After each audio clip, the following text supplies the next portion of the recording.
are effectively Susan Boyles. Let's be honest. We stand upright in mainstream society, and still, to this day, people are ready to push down very hard to kick us and isolate us and leave us to the margins of society. Come on, please. Well, God hears us singing. God hears us singing every minute of every single day. And God is moved to tears with the beauty of our song every single day. Susan Boyle gave us a glimpse through God's eyes, just for a moment. Just for a moment. I don't know where it'll go from here. I sincerely hope she won't be horribly corrupted by the whole mess. I sincerely hope that they don't take her in for a makeover, because I think she's rather fabulous. I hope nobody plucks her eyebrows or gives her some outrageous hairdo, although that might be fun. But just for a moment we have in Susan Boyle a glimpse of how God sees each and every one of us. Now, we have some big problems as a society, and we as Christians, even in MCC, heaven forbid, have exactly the same set of problems. Our church is moving towards several new directions which will call us to really examine those problems. One of those is prison ministry. Lee was at a meeting on Saturday, hoping to partner with the Lesbian and Gay Centre and a couple of other organisations in an outreach towards LGBT prisoners in the parish prison and elsewhere. Now, the attitude I get from a lot of people is, well, they must have done something terrible, we'll just leave them there to rot. Now, we as a society have a right to take certain practical measures to protect other members of the society, but let us never get confused with that being a moral judgment on the reality and the worth of that human being who happens to be sent to jail. There but for the grace of God go I, there but for the grace of God go every single one of you, and may have gone in the past for all I know, because I have. I spent the night in the police cells when I was a teenager, and it was not something I would recommend to anybody. No, seriously, I wouldn't. It's something silly. It's like saying, oh, if you're ever bored of an evening, go and spend the night in the police cells. It'll entertain you. No, it did not entertain me. I was arrested because I left home at the age of 16 after coming out to my parents, and had a really difficult time of it, and I was living with my boyfriend who was 21. And back in the day, the age of consent in England was 21 years old. And because I was younger, it didn't get me off the hook. Both partners, where one of them was under the age of consent, were eligible for arrest and could spend 5 years in jail. And I was arrested with my boyfriend, my first ever boyfriend, a guy called Brian, and I was charged with buggery and gross indecency at the age of 16 because I was living with my boyfriend. So they hauled us off to the police cells. We spent the night in the police cells. I was distraught and hysterical and terrified. And I'm sure that there were a whole bunch of people there on the sidelines, and if they'd been told what I was doing and why I was there and where I was, would have said, oh, well, he did it, he should have known, it's against the law, he's going to get thrown in the cells.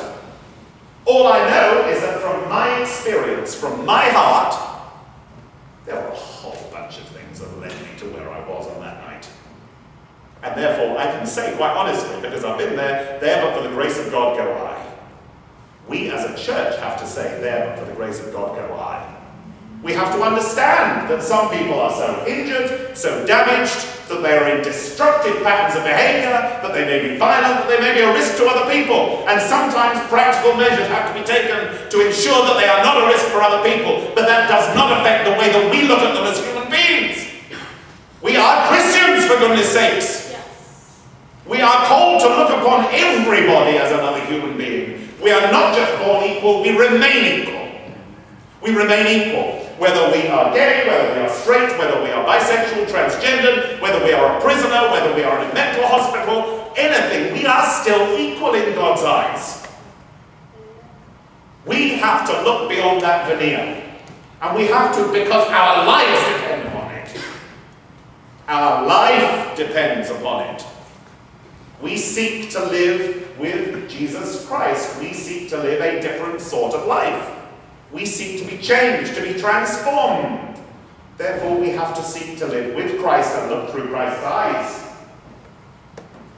And look at people who appall us and embarrass us, people who we're worried about and frightened of, and still see them as just as human as ourselves. Just as human as the lawyer down the street or anybody else. Our lives depend upon it.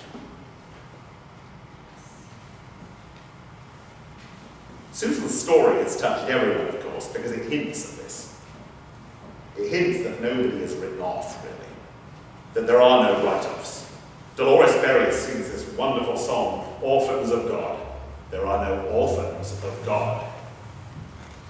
I remember when I was in Holy Cross Church, before I was ordained, I was working, I was helping out. And we had a homeless drop-in the crypt underneath the church. The bodies had been taken out. This was a nice, clean, airy space. We didn't serve people soup amongst the corpses. And occasionally, many of the homeless people would come upstairs for service. And some were obviously suffering from mental illness, and some could be very destructive. And disruptive, not destructive. And my first introduction to church was, we had a statue of the Pieta, a statue of Mary and Joseph, just underneath the pulpit. An enormous statue, in fact. And the people who went to the church were by and large fairly respectable souls. They were local professionals and what have you, and they clung to this church. It was a little smoke shop in the middle of King's Cross, which in the red light district, was in the red light district of London, very run-down area. And this church had kept going since the Victorian days, when it was built as a slum parish, which meant basically that some wealthy priest had decided that he was going to give up everything he had, and he was going to give up his life of ease, and that he was going to become what they called a slum priest. And he gave all his money into building this church, and he devoted his life. They frequently worked themselves to death. This was at the height of the Anglo-Catholic revival in the Church of England, when the Church of England actually meant something. And this church had been there ever since, dwindled down to about 18 members, I guess. But they kept it going, they kept it open, and they kept a service every day. And my first experience of this church was sitting in the pew, and a guy came up to the front, who was dirty and disheveled, in a plain nurse's uniform, made of plastic, like the ones that you give to kids. And he had a stethoscope in his ears. And he came up to the Pieta, looking very concerned, and took the pulse of Christ to see whether he was okay or not. The priest was preaching from the pulpit at the time, and this chap came up and whispered, sincerely and earnestly, in the priest's ears, that I think the priest should be very concerned because a man appeared to have died. I.e., the statue of Christ. So my first experiences of church were a church that was really quite radical in the sort of people that it allowed through the doors. I mean, for a start, it allowed people like me through the doors. It also allowed people who were clearly, right on the margins. So my first glimpse of what church should be like was this little smoke shop in North London, and I was enraptured with the place. I was desperately in love with the place. What they were doing touched my heart so much that it overcame decades of hatred of the church. I had, as I've been honest to many of you, demonstrated against the church with every opportunity, from the age of about 18 up to about 26. If ever there was a demonstration to go to which was demonstrating against Christianity, I would be there with my placards. I said before, when I was younger, that being a gay Christian was the same as being a Jewish Nazi, and God forgive me for saying it. But the love in this place, it drenched it. And it touched my heart of stone and gave me a heart of flesh.